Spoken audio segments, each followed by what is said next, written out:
7টি সবজি আপনার কিডনিকে নষ্ট করতে পারে।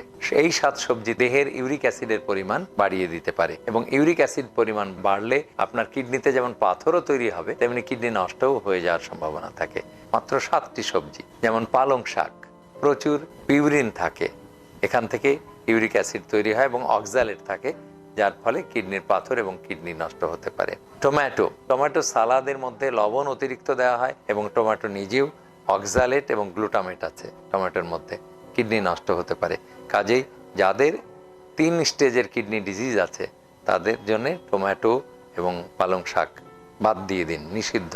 তারপর ঢ্যাঁড়সের মধ্যে আছে প্রচুর গ্লুটামেট এবং অক্সালেট। এরপরে ব্রোকলি এবং কলিফ্লাওয়ার, এটার মধ্যেও পিউরিন আছে, ব্রোকলির মধ্যে পিউরিন আছে, পিউরিন মেটাবলিজম হয়ে ইউরিক অ্যাসিড তৈরি হয়। তারপরে মাশরুমের মধ্যে আছে প্রচুর পিউরিন, এই পিউরিনটা মেটাবলিজম হয়ে তৈরি হবে ইউরিক অ্যাসিড।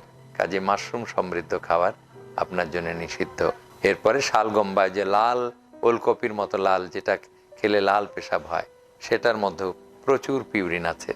লাল পেশাব তৈরি হলো এবং লাল সালাদ দেখতে খুব সুন্দর, হাতেও লাল রং হয়ে যায়, কিন্তু সেটা আপনি খাবেন না। তাহলে 7টা সবজি, পালং শাক, টমেটো, ঢ্যাঁড়স, ব্রোকলি এবং ফুলকপি, মাশরুম, শালগম।